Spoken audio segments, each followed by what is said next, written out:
Hi, my name's Stephen Hand from Archery Supplies. This is the Exalt 35. It's my son's bow, so we're going to talk about what he set it up with, how he built it, and what he's got on here, and we're just going to talk a bit about it all. Basically about how he built his bow and what he chose. Right, so I'm going to start off with the Exalt 35, 35 inches axle. Why did he choose this? Some of it was colour. Okay, so let's put things down nice and simple. He didn't like some of the other bow's colour, and he was okay with this colour. Okay, this bow's a 40-pound bow, so he's shooting it fully wound down or fully wound up. And we had that option of a 50-pound bow, then you'd wind it down a smidge, but he was happy shooting 40. Okay, so with the let off here, so this bow I think goes to 90% let off. We've moved the little stop here, so this is a cable stop. It also has the ability to fit a limb stops, which we haven't fitted. Cable stop.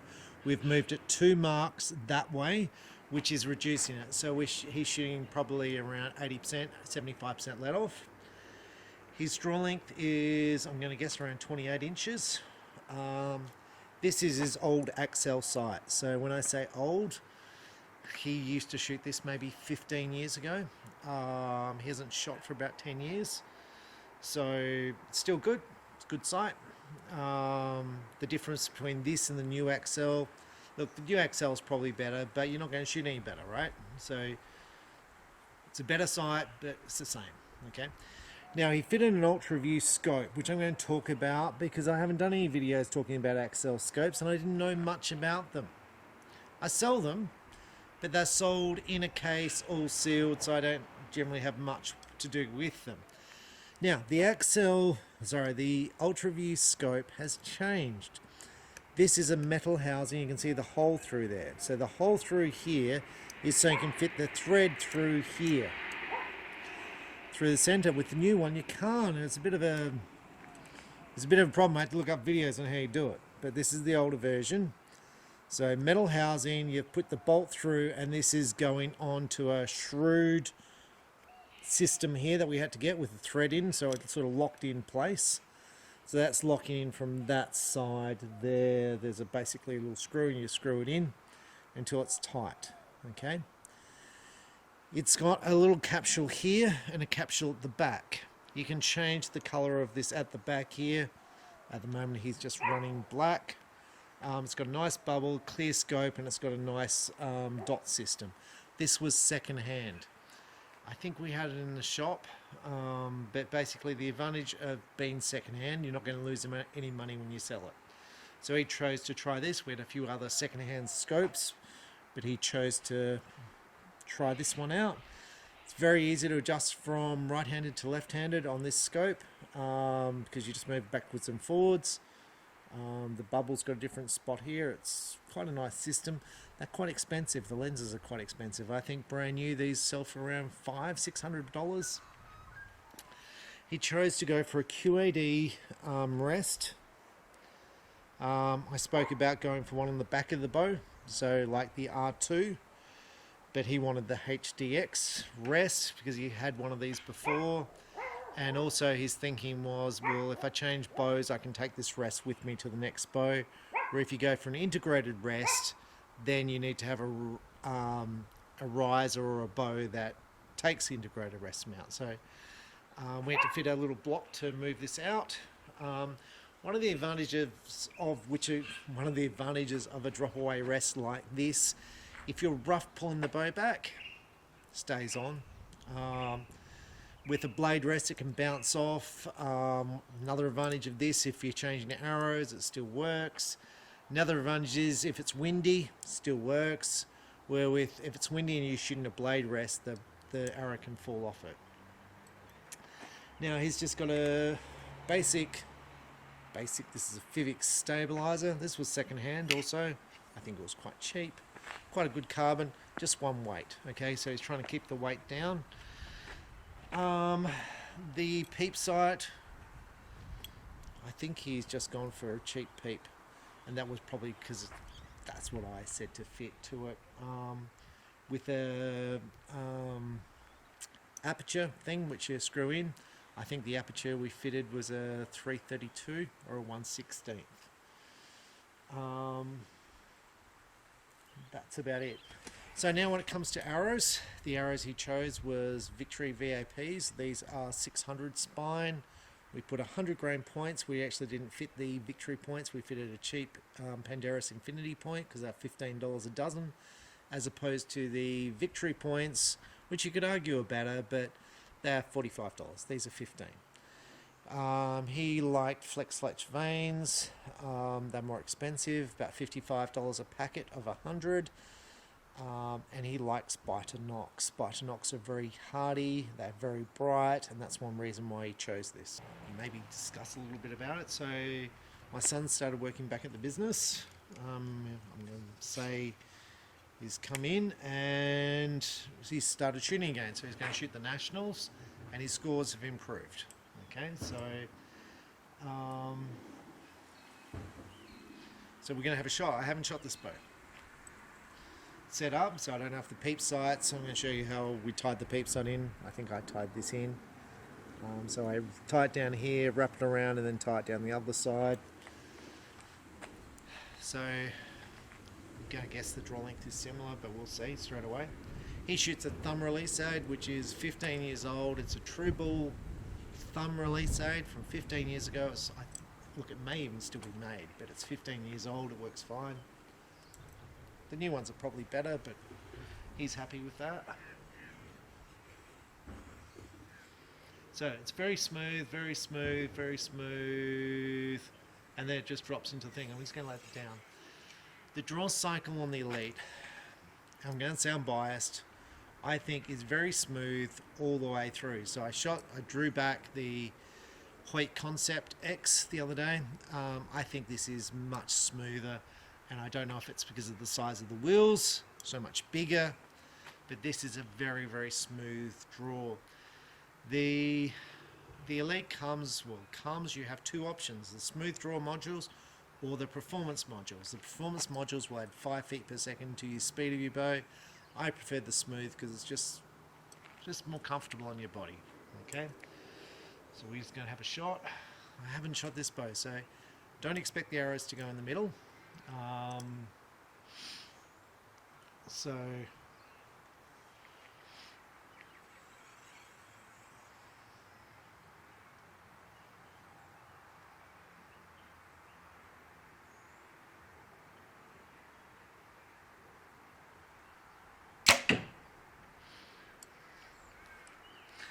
Okay, one thing I notice, because he doesn't have a lot of weight at the front, I get a lot of this happening, right? This is a 6 power scope, so I can see the sight pin going like this in the 10, right? And I'm like, if you add more weight, it doesn't move, or it slows down the rotation. There is no vibration. It's very easy on your body. Feels fast. There's no vibration. It's nice. Look, he hasn't added the back stabilizer just to reduce weight. Okay. Can you have success without weight on the stabilizer? Yes, you can. There has been many archers who have shot huge scores, and I mean talking world-class scores, with very little weight on their stabilizers. However, I'm going to say 95% of world-class archers will have massive amounts of weight on their stabilizer. But there's very notable archers who have shot low weight, and the reason they shoot low weight is because they don't want to hurt their body. The more weight you put on your stabilizer, the more it hurts your body. Okay? The more you're doing this to try and keep the weight up. So you'll see a lot of the shooters are arching their back. It puts lots of pressure on your lower back. Okay, so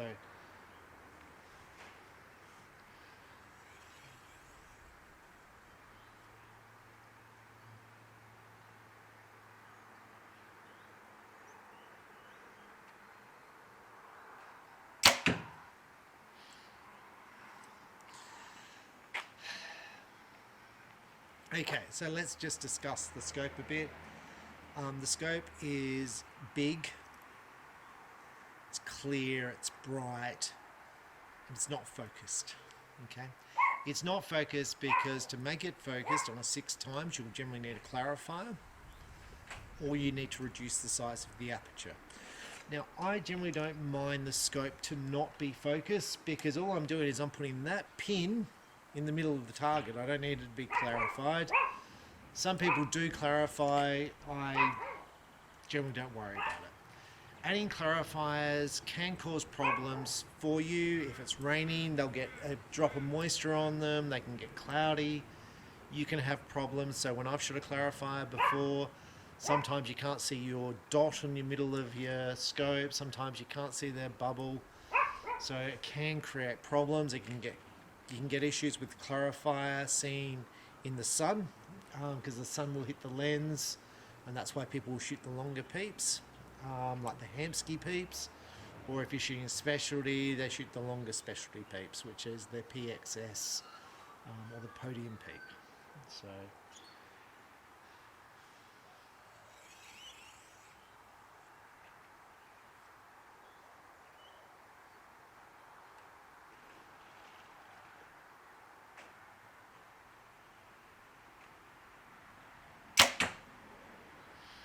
Now, different people will shoot different bows differently because they create torque and facial contact and just body alignment and stuff. So I don't expect my arrows to be in the middle. Generally when I shot my son's bow, I think his arrows were to the left and my arrows were more in. So like I said, I haven't shot this bow, so we don't know, but we're going to see.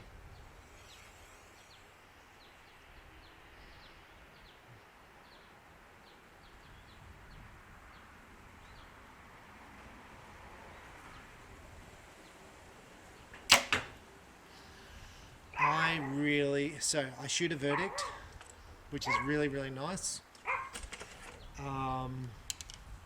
Look, I've shot all the target bows, and this isn't a sales job for Elite. I really like this bow. I liked it when they did these limbs are beyond parallel, so you need the special fingers to press this bow, otherwise they'll slide out. Beyond parallel, what it does, it reduces the vibration, so you don't get that vibration forward on the bow, which isn't a bad thing. Like the vibration forward's not a bad thing. It's just a different feel. This bow, when you shoot it, there's nothing there. It's just dead.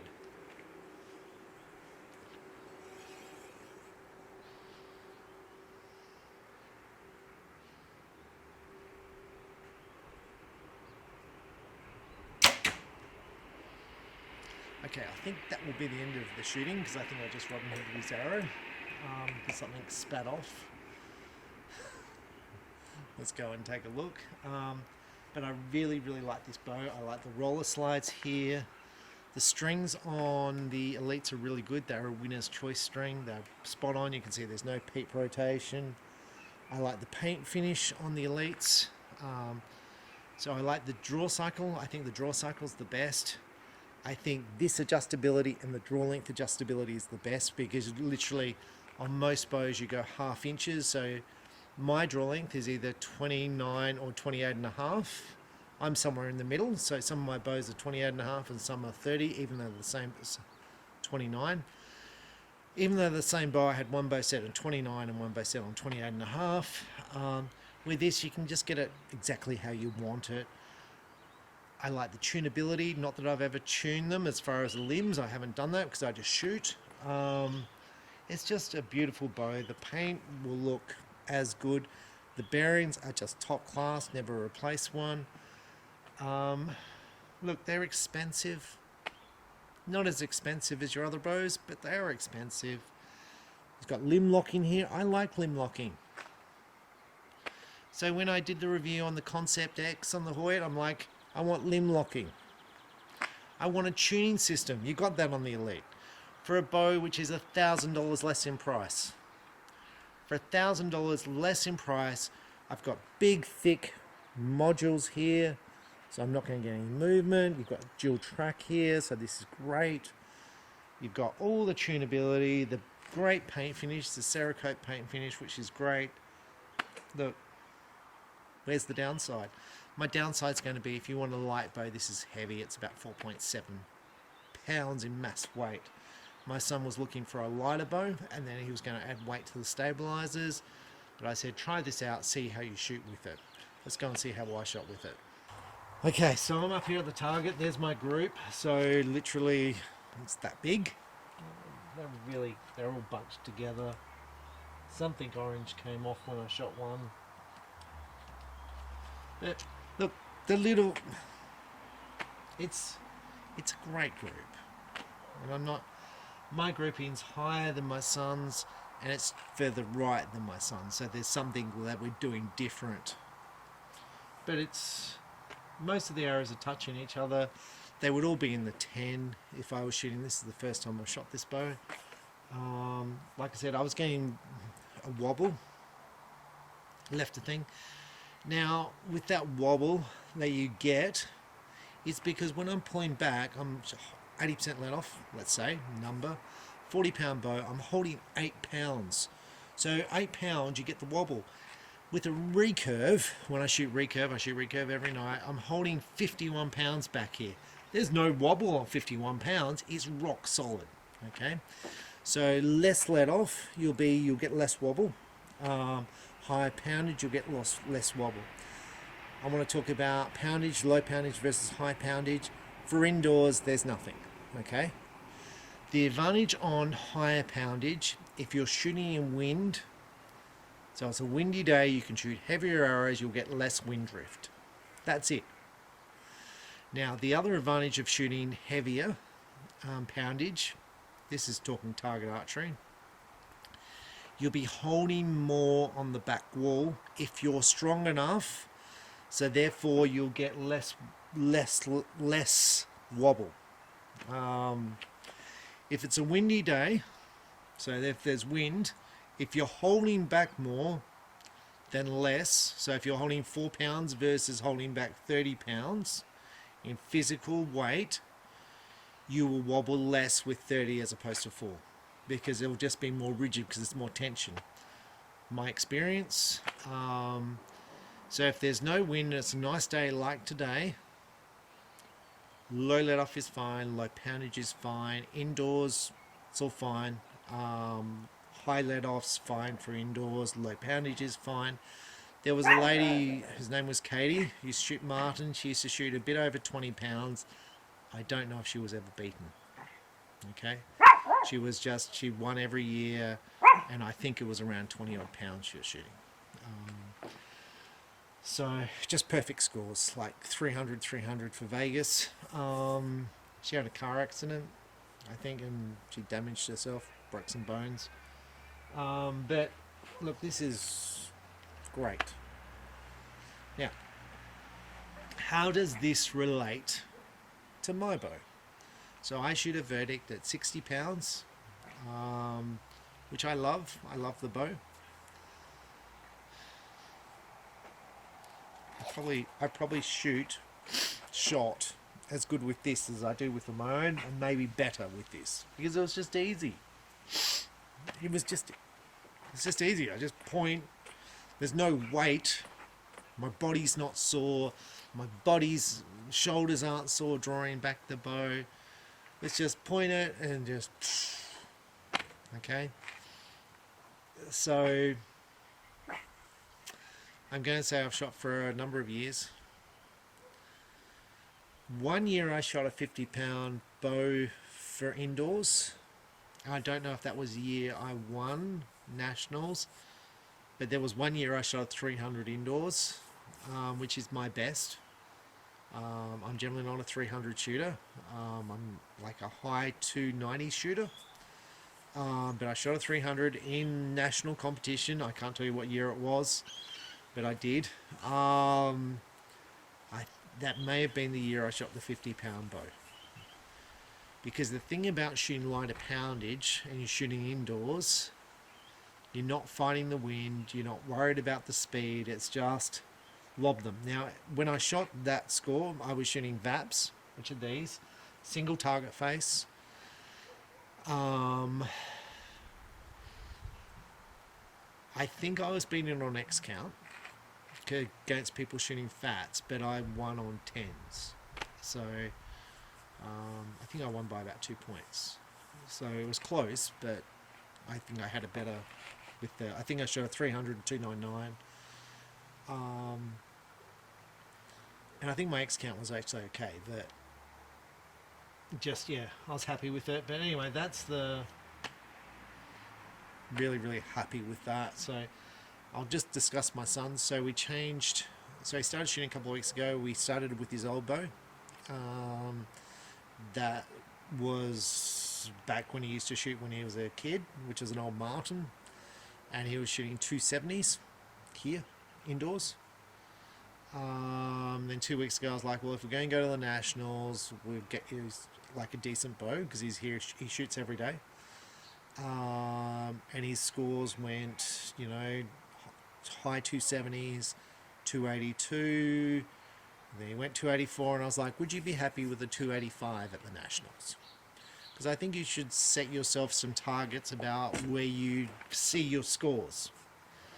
So it's like, well, I'm really happy if I shoot here, and if I shoot here, well, that's the way I approach the situation. I go, my Nationals, I could at the Nationals shoot with recurve as low as 260, and the highest I've shot at the Nationals with a recurve, I'm going to guess, is around 284. Generally, most of the years I've looked up my past results, I think have been around 276 I average. Same scores for most of my years after my heart surgery. I feel like last year I had some 280s in there, and I was certainly on my way to a high 280, and then I couldn't see. My eyes just packed up. But so for me, 280s, great. 270s would be, that's what I normally shoot. 260s, well, I shot 260s, right? So I shoot 260s here when I practice. Some days I just do things that I shouldn't do. So if everything's all locked in, 280s would be great. When you go away to a shoot, expect your scores to drop, because you're a different bed, there's more pressure on yourself, you're not used to the lighting, you're shooting with people, you're going to be shooting up close with people, we're at home, you'll be shooting away. Now normally when I shot the indoor Nationals, there was normally gaps between people because they space out the targets, and where I'm going to be shooting this Nationals, I think I might be more crammed in. I'm not sure if the lighting will be as good as it was in previous years. So my scores, who knows, right?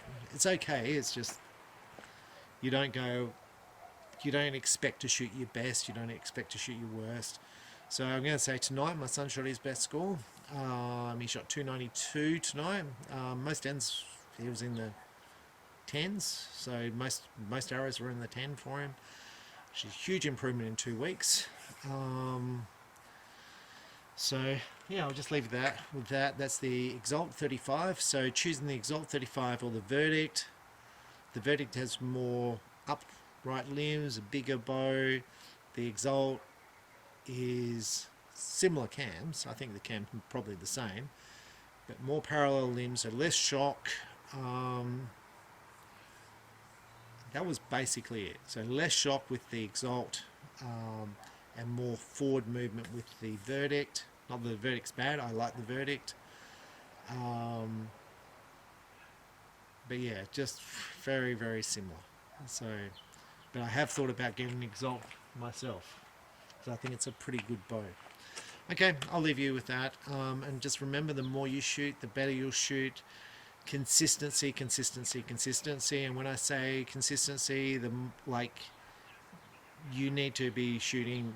If you can shoot every day, that's a really good thing, because your form, your muscles are going to maintain themselves.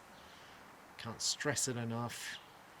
If you go down once a week to the club, your muscles are going to deteriorate, you're going to forget what you did, so you're going to just be the same shooter pretty much all the time. As if you enjoy that, that's fine. But if you want to improve over time, you've got to put the work in. Up to you if you want to put work in. Part of me would like not to put work in, but for me it's an overall It's an overall thing. I do gym, I do cardio, I do shooting. It's an overall health thing for me. This archery, I listen to YouTube videos and whatever I'm listening to. And yeah, so I'll leave you there. The more you shoot, the better you shoot. Thanks for watching. Bye.